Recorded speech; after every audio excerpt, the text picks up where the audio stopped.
Hello everybody, welcome back to the channel. My name's Kevin, I'm a geek. You are watching Kevin the Geek, and we're back for another episode of How to Start Your Own Country. This is episode 5, and this one is The Bank of Danny. Saddam had a lot of bad ideas, but he knew how to do a good banknote.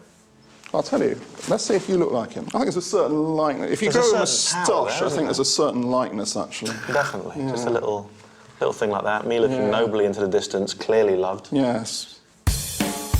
There we go.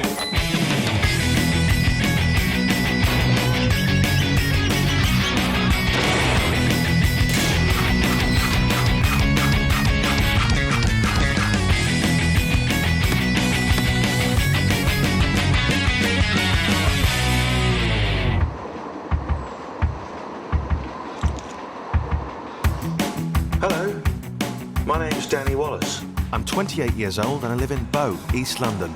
Well, kind of. You see, a little over 6 months ago, I decided to start my very own country. Things were going very well. So far, I'd secured a territory. I have started my own country. You are sitting in it. Formed a government. Cheers. To the government. To the government, and the king, really, as well. And managed to persuade thousands of people to become my citizens.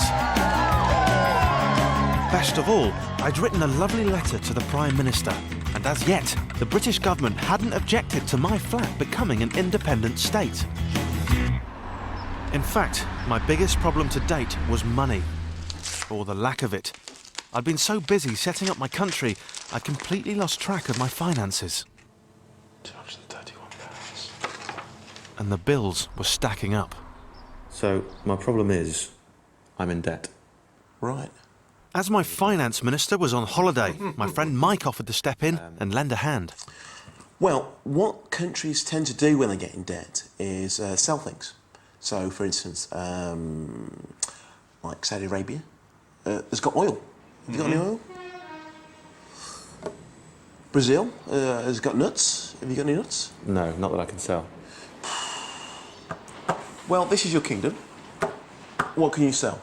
Crown? Crown. Do you not need that as leader? What else can I... I've got a little dog and a bottle of booze. Right, okay. I've got this.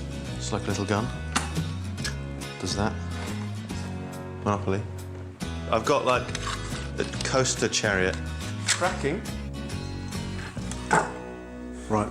This is quite an impressive display. Shall we start adding things up? So, I mean, the chariot coaster set. Chariot coaster set. I'd pay £3 for that. 75p. 75 pence? Yeah. For that? Yeah. Look at it again with your eyes. No, I'm thinking 65 pence. Come on, that's £2. 2. The small dog. I'm thinking 20p. I got it from a pound shop. I'm still thinking 20p. Round it up to a pound. Round it up to a pound. A pound. Good. The booze. 80p. £2. So that comes to...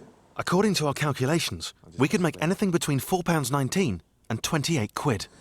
It's rubbish. How much for the calculator? If I was going to sort out my country's economy, I needed to get some professional advice. I hooked up with a man who helps governments figure out ways of solving their financial problems. His name is Madsen Pirri, and he works for the Adam Smith Institute. Nice to meet you. How's it going? It's pretty good, Should we take a seat? I told Madsen all about not having anything to sell, but he didn't seem to think it was a problem. Yes, Adam Smith was the Scottish writer who, more than 200 years ago, set out the entire principles of modern economics.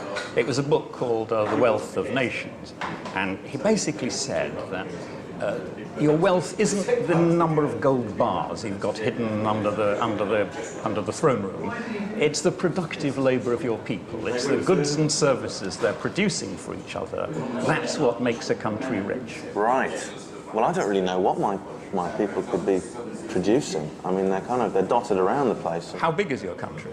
It's about the size of a standard London flat. Right. About the only thing you could manufacture in a country that size would be software. You could have 15 teenagers at computers designing new computer software and computer games. Yeah. I mean, a lot of this stems from the fact that I got an electricity bill the other day, and it's quite a hefty one. You could establish your own tax. Britain has a very complex tax system with a variety of rates. Yeah, Almost very certainly, complex. if we just said everyone below 10,000 pays no tax at all, everyone above 10,000 a year, you're taxed at 20% flat rate on everything. You watch, this economy would grow like the clappers. But I feel a bit bad if I was taxing them for not really that much in return. Well, you've got the option of making your country a tax haven as far as possible. That is, keeping taxes so low, so sufficiently attractive to lure them there rather than somewhere else. The rule is basically, if you want to be attractive, you keep your taxes low and you keep them simple. Well, simple's good for me. It worked for Hong Kong in the first place, just after World War II, yes. Fish set up a flat tax. And it's so popular that, I mean, look what happened. Hong Kong went from a poverty-stricken enclave with no natural resources to being one of the richest nations on earth. And it's I wasn't sure my country was destined to become one of the richest nations on earth, but I did like the idea that my citizens could work for the country and help me pay off the debt. I'm a scientist, so I've got lots of ideas for making this great new land into the technological capital of the world. Back at the flat, I looked at my citizen applications to see what they had to offer. Also, I've just got a spirit level with a laser on it, and I think it could be useful. I spent a term at college learning how to make pretty bowls and tiles out of glass. I was very good at it. My teacher said so. My citizens seemed keen to help, but I was worried that if I started taxing them, they'd all leave the country. Desperate to avoid such a calamity, I grabbed a cheap flight to a place with a reputation for having no tax. Switzerland. Covering less than a square mile, Monaco is one of the smallest countries in the world. Sorry, I just recognised it because of the portion of what would be the Grand Prix layout. It's also one of the wealthiest. It is. So I like to play this game every now and again when I'm bored. And I like to go on Rightmove International and I'll spin a wheel and I'll just pick a random country and set myself a random budget, like up to a certain amount or in between a certain amount, and just see what you can get for your price. Monaco, the one day I did that, I could not find anything below 10 million euros. And I think that was like a one bed, pretty much like studio apartment. 10 million. That says it all, doesn't it? I like the shiny cars. That's the first thing I'm noticing. Amazing. You always know a place is posh if the trees just don't look like trees. This is like one of the popsicles, but in tree form. Ah. The harbour. This is what I need. Look at this. The yachts. There's boats. There's men in uniform. There's flags. There's a big mountain. That's not a very impressive boat. I think that's probably like the kind of boat I'd have if I lived here. That would probably cost you about 50 grand. More posh cars. Porsches. Mercs. Beamers. Oh, someone's letting the side down. I feel like writing them a note. Don't you know where you are? Look at this. Was it like a little Fiat or something? It's been bashed. But how does the government manage to pay the bills without taking money from its citizens? I met up with Monaco's Minister for Finance, Frank Biancheri. So I've been having a look around. It seems like everyone's got an incredible lifestyle. Yes. But how is that possible? I think one of the major key of our success was to establish here in Monaco a very diversified economy. We can live as well as we can because of the presence of all these investors who trust Monaco, who came here in order to invest their money. And I know that people often believe that we were successful because people here don't pay taxes. I mean, it is low tax here, isn't it? Did you abolish income tax? No, there are no taxes for individuals, right, except for French citizens and American citizens. I mean, if there isn't any income tax, how do you pay? Hang on. Let me just hear that back again. Tax here, isn't it? Did you abolish income tax? No, there are no taxes for individuals, right, except for French citizens and American citizens. Okay, so if you're a French citizen or you're an American citizen, you pay tax. If you're from anywhere else, you don't pay tax.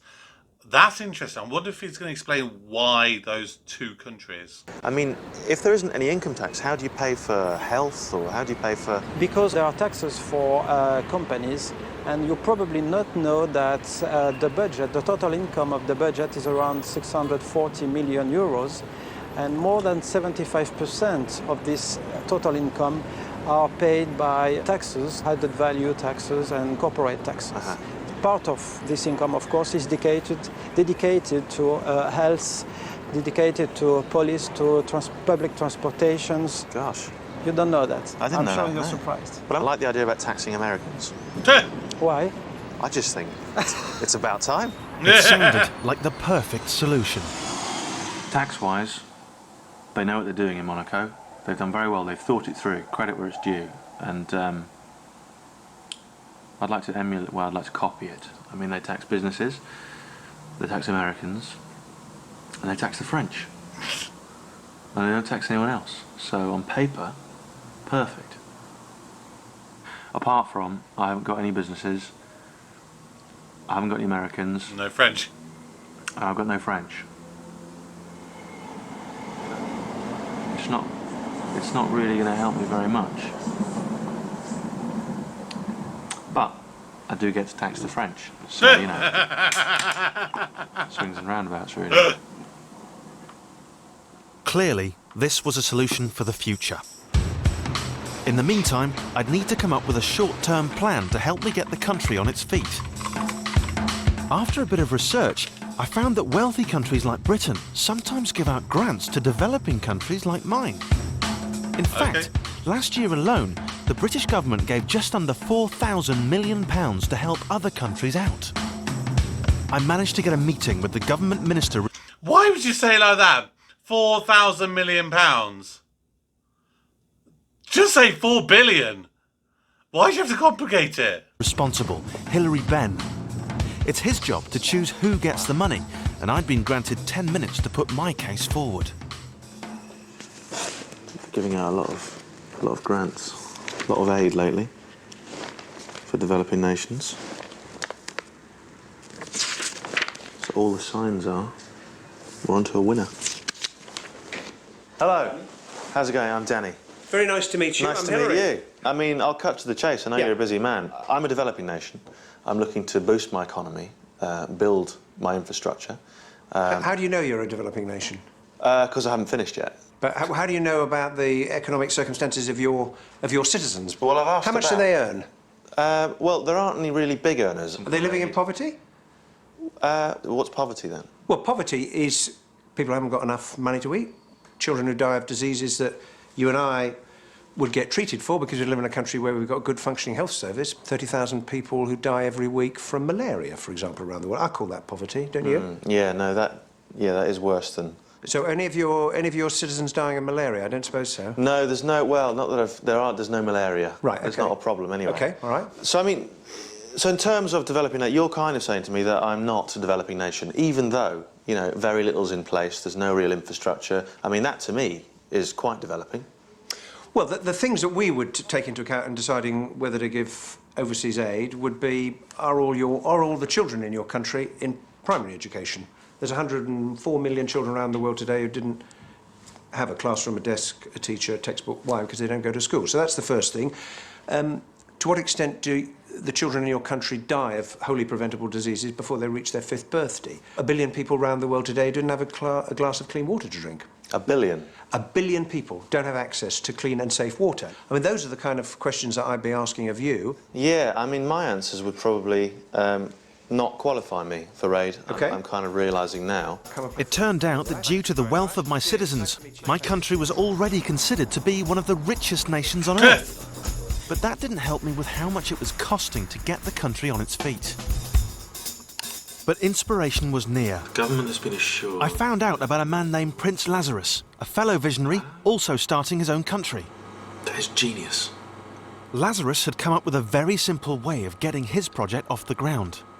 In order to become invited to become a citizen, you pay $25,000. Imagine how much I could have made if I'd been... Wow. I set up a meeting to see if I could find out more. As the Paradise Island is still in the planning stages, Utopia's UK office is currently a semi-detached house in Ipswich. There we have it. New Utopia. Perfect Utopia in Ipswich. Tony. Oh, Danny. hello. Nice to meet you. All right, How's it Danny, going? yeah. The UK rep is Tony Nicodemus, and he'd agreed to fill me in. Indeed. Now, straight away, I can see the flag. Is that the flag of New Utopia? That's the flag of the Principality of New Utopia. Shall we take a seat then, and I can show you some documentation. The territory has been secured, and there is a sub-oceanic mountain range, which is known as the Misteriosa Bank. The top part of the mountain is between 12 and 60 foot below the water level. So they're going to sink some concrete pylons into the mountain range and then put concrete platforms on top, Right. And lo and behold, you have your building foundations there for, You've got an island, for buildings, Quite a few countries have already recognised New Utopia. Who's already recognised you? There's a country called Thaumaturgy, which is... No, there's not. Yes, there is indeed. Thaumaturgy? Thaumaturgy, There's no yes. country called Thaumaturgy. Yes, indeed. The Thaumaturgy? Principality of Thaumaturgy, which is The Prince of Thaumaturgy? somewhere off China somewhere, yes, I've never heard indeed. of Thaumaturgy. Now, if you just hold on to that. Here we have the entrance into New Utopia. You see the arch fountain there, basically in the globe, Here you've got the palace, and the government house. That's not bad. Wouldn't we like to live there? Well, exactly. Indeed. While the plans for New Utopia were very impressive, I had my reservations. Of course, What happens if, for some reason, Yes. it didn't happen? I mean, I know it will. Well, but the money that's been committed hasn't actually been spent or invested So yet. they get that These back. developers haven't actually said, here's the money. They've said, we've committed, we've given our letter of intention, this is what we're going to build, this is what we're going to do, this is how much we're going to spend to do it, So no And money's of course, changed hands? No money has changed hands as far as that. And is As that far true as- with you as well? Have you paid that? Has that money gone out of your account? For the invitation to become a invitation. citizen, of course, Right. That is a And what happens if it doesn't? prerequisite. What happens if it doesn't Well, happen? if it doesn't happen, it basically is a contribution that you've made to the government of New Utopia. Oh, come you haven't on. actually paid for your citizenship. Really? You've contributed an amount of money, which is set at a minimum $1,500. That sounds a bit like a get-out clause to me, though. Not really, because it's a contribution. It's like when you make a contribution to a worthy cause. You don't go back to the charity then and say, I want my contribution back. It's a contribution that you've made. And if for any reason it doesn't happen, it's not through the lack of trying, of So course. it's a charity. And all of those people that are involved in the project, have put in a lot of time and a lot of effort to make it a reality. I want to try and look this up Unlike afterwards. New see if this Utopia, New I Utopia didn't have thing any is still amazing going. plans to build a luxury island. Bye-bye. To be honest, I didn't have any plans at all. Bye. And I wasn't sure my citizens would consider that value for money. There had to be another way. Ken Clark had spent 4 years managing the UK's economy as Chancellor of the Exchequer. Hello there. Hello, I'm Danny. You too. If anyone could help, I figured it was him. I'm kind of starting on the wrong foot, in a sense. I had a big bill recently, meaning I'm already in debt. Surely that's not a good way to start a country. Well, all nations need some credit, particularly if you've got to import your oil, you've got to import your commodities, you've got to engage in trade with other people. A reasonable level of national debt is inevitable. Every country has one. Every country's in debt. As far as I'm aware, I'm not aware of any country in the world that is completely free of debt. We had a pretty enormous national debt in this country since Pitt got himself into a lot of wars at the end of the 18th century. The question is whether your debt is affordable. Where countries get into trouble, like Argentina recently, is they pile up debts and have to tell everybody, sorry boys, this is far too big, we can't pay any interest. That does lasting damage for quite a long time to your economy. So I shouldn't fear the debt, but I mean, I should And not in embrace it. itself, no. Even citizens in their private lives shouldn't necessarily fear debt. The important thing is that the debt should not get too high in relation to your income. And why is debt inevitable, sorry? Your bills go up and down, and you can't always predict when suddenly your tax income's going to drop, or in terms of trade, they're going to go against you.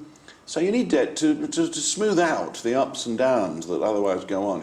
The government's in debt for about a third of the national income each year. That's even I think more it's about now. 450 billion pounds. 450 billion. 450,000 million pounds. It's all right so long as you can afford the interest, 20 odd billion. The interest is how much? 20 odd billion. 20 billion pounds? Yeah. Problems arise because it's going up. And then you're starting into trouble. But don't worry. Trouble? The Japanese are in big trouble and the Italians aren't doing too well. They owe more than 100% of their entire GDP. The other thing is you've got to keep an eye on what your population's borrowing. The British consumer is borrowing over £1 trillion. And I didn't know there was £1 trillion. Well. I didn't know that existed. Don't worry, I've been a finance minister for a few years, and £1 trillion means almost nothing to me. You're reaching the stage where, as you see the noughts on the page, you're now dealing with a kind of concept. But Ken had convinced me that it was actually okay to be in debt. Thank you very Within much. reason. Cheers. Within reason. Come on. And when I got home, I looked at my bill in a very different light. Wicked. In fact, if I was ever to convince the world I was a proper country, I should probably hang on to it. But what if there was an easier way to kickstart my economy? What if I had my own currency? Britain has the pound, America has the dollar. It seemed only right that I had something for my country. But how could I make my money worth more than the paper it was printed on? I thought of this. I mean, what is that? That's just, a bit of paper with some money written on it. And yet, when you're playing Monopoly, this is power. This is control. This is standing. And I know that outside of a game of Monopoly, it's not really worth much. I couldn't, head down to Baker's and buy a baguette with that. Not that it doesn't stop But if some I can people create from something trying like it. this, which means something in my country, I could have money, a little picture of me, looking quite happy, yet noble. And I could just say, right, this is now money. Problem was, I had nothing to support the value of my currency. I had no oil, I had no gold. I didn't even have a decent set of cutlery. I'd spent so much time trying to solve the problem. It made me realise there was something I did have. Right. How about this? Let me just write something down for you. I think I've worked out something pretty cool.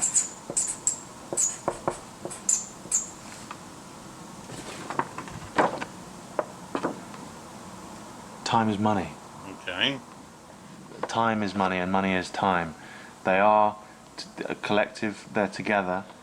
So, what is money? Well, money is time. I'm not sure I'm making myself clear. That's what I've worked out. And I'm trying to say that what if the one thing me and my citizens share is time, and we've all got a bit of time. Everyone's got a bit of spare time. What if we base the currency on time? So, let's say someone says, I can give you an hour of my time to help with the country. Bang, you get a certificate, that's your currency. The currency is a certificate. The thing is, I want to call them IOUs, because I owe you a bit of time. I owe you a bit of money. Well, they're the same. So they would give me an hour, and I'd say, here you are, here's 60 IOUs. Now trade that with other people, and then they could say, well, look, I've got some washing up needs done. My little sister broke her leg skydiving. I don't know, she needs some help around the house. You can give her some help. I have a vague memory of there being a movie that seemed to have that sort of played on this general concept that time is money. Something to do with like if you wanted to have a cup of coffee, for example, it would cost you, instead of saying $2, it might cost you 2 minutes. Something like you have a certain amount of time, and like if you're working, again, you don't get paid in terms of money, but you get paid in terms of time. So like you could work for 8 hours, and that gives you the equivalent of 2 days of currency, for example. But then if you run out of time, you die. Yeah. It's a movie that I don't think I ever watched, but it always sounds very intriguing. If you know what it is, let me know. It's brilliant. Keen to develop my idea with someone in the know, I got in touch with a man who'd helped develop another new currency, the euro. Professor Mundell, thank you for agreeing to meet with me. Professor Robert Mundell is so clever, he'd even managed to get himself a Nobel Prize for economics. I think I've kind of decided that I need a currency for my country. Well, you have a currency. Well, I was using the pound until very recently, and then I decided I'd develop my own thing. Well, look, I'll show you what I was sitting there and I was thinking I could do it, and I'm not brilliant guy with must be thinking, you're economics or maths or anything like that. I've called it the Interdependent Occupational Unit, or IOU. Yeah. And what have I got? I was just doing some designs until quite late. And it was just kind of, I just thought, this is what, it could look. I was getting quite excited. I was thinking it would be good to have these things because it would kind of define my country, and it would mean that my country was different from all the others. Yes. And we could trade with each other. Yes, I can see that. But the more currencies there are, the worse people are off. We don't need many currencies. We only need really one currency in the world. Like a world currency? Yes, yes. Every tiny little island in the Caribbean and the Pacific have their own currency systems, and they're all junk currencies of no value whatsoever, except that they're an expression of nationalism and of the ego of the often dictator or tyrant of the community. Well, I guess that's, part of it's egotistical for me, but not all of it, You create a piece of paper like this, and if this is a note, you can put on it whatever you want to say, but what determines its value is what it sells for. And right now, this wouldn't sell for anything. You wouldn't get as much as the worth of the paper that it's written on. Well, although it's quite a nice design, it's all that. It's all right, isn't it? I'm not saying anything uncomfortable about your craftsmanship thank and you very making. much. It's very nice. Good. But, the one thing that I've got a lot of is time. I've got a lot of time on my hands. So I was kind of thinking, could that not be what this is worth? Let's say, I wanted to trade with you. I would pay you one of these. Let's say that's worth 2 minutes of my time. I could then do whatever you wanted for 2 minutes. I could wash up, I could hoover up, I could play you at chess. that might have zero value for some people. They may not want 2 minutes of your time. You keep your own 2 minutes. So, do you think I should press ahead with this? Do you think I should create the IOU? Well, I think that as a kind of educational device for kindergarten students, grade 1, it's a great idea. But whether or not this is going to be really successful and take off, you've got too much competition right now. The people you're talking about, if they already have a money, what you're going to have to persuade them is that the money you're suggesting is better than what they've got. But like you say, the people, they determine the demand. So, I think that even though you've won a Nobel Prize, I think I might be right on this one, because I think what I can do is I can ask my people, my citizens, I want to punch you to tell in the me face. that they want this. I can ask them to determine how much it's worth and to trade amongst themselves. If they don't already have Despite the professor's reservations, I decided to press ahead with my plans. If people were ever going to take my money seriously, it had to look the part. I did some more work on my designs and took them to the Bank of England to get their advice. Oh, God. The bank's chief cashier, Andrew Bailey, agreed to help me out. Hello, Hello. Danny. Welcome Hi, to the Bank Danny. of England. It's Nice good to meet you. How's it going? Good to meet you. I'm very well. Thanks for Come in. seeing me. You're welcome. I like your bank. Good. You want to buy it? No, right. not yet. We'll talk about that later. My banknote is called the Interdependent Occupational Unit, or IOU. Right. I've got 2 designs. That's actually, if you look at that, my eyes and glasses. Wow. It does, doesn't it? Wow is the word. Yes. This is more I've seen something like this before. more personal. I like the wig. Or is it a wig? Or is That's that, not a wig, that's actually... That's your real hair, okay. Yeah, when it's humid. Yeah. So here you've got, look, that's my fingerprint. That's my Right. thumbprint, so that's quite hard to counterfeit. But how do your people recognise your thumbprint? How do I know that's really your signature? Indeed. Got you there. But on a kind of first impressions basis, what do you think of these 2? Which one's your favourite? If you look at that one, it would not be very difficult for people to counterfeit that one. And what would that do to my economy? Well, if you went to a shop and they said, we're not accepting this, because too many counterfeits looking like this are being passed to us, people would lose confidence in your currency. I would advise you not to go ahead with this. Not to go ahead with that? No. So, I mean, it seems to me that your favourite is obviously this one, the more sort of personal one, the more original one in many ways. Yes, but you want to distinguish it from other people's notes, so you wouldn't want it to look just like a Bank of England note. And No, definitely and nor not. would And I we think really they've achieved want you to have it looking like a Bank of England note. Do you think that looks like a Bank of England note? If it's not a problem, I can work on it. You can go along to your banknote printer and they'll come up with some designs for you. But it sounds like it's going to cost me about 50 quid just to print a tenner. No, each note that we print costs us about 3p. 3p? Mm. I'll buy some off you. I was convinced I had the makings of a proper currency. I decided to put it to the test. Hi, can I pay my bill, please? Sure. Thanks. That's £2.60. That's £2.60, OK. There you go. That's great. Cheers. What's this? Sorry? That's, it's the IOU. It's a new kind of currency. No? So what do I do with it? It's worth about, how much was the Guinness? 260. It's worth about 260. Yeah? So that's cool, is it? Great, okay. So that's fine. Thank you very much. Cheers. No way. I was amazed. My fledgling currency had taken its first step. And with my money backed up by all the time I was sure my citizens would invest, I felt confident that one day the rest of the world would accept the IOU. But why would you want to have your thumbprint on it? That's something I just want to ask, because isn't that like identity fraud in theory? You could have something like that. Well, yeah. Another really interesting episode. We learned some stuff in this episode. And we've only got one more episode left to go. And we still don't even know the bloody name of the country. So we've got a lot, I think, to wrap up in this last half an hour, which, of course, is coming out tomorrow. And so I'm looking forward to recording that episode and seeing kind of where we go with that. And then, of course, the day after, we will be going back to Danny's old flatmate and long-term collaborator and doing an episode of Dave Gorman, but it'll just be a one-off special, just over an hour's long. Dave Gorman in America Unchained, which, if there's anything like the way that Danny's been going around in America, it's going to be interesting. Really, really interesting. So join me tomorrow for the final episode of How to Start Your Own Country.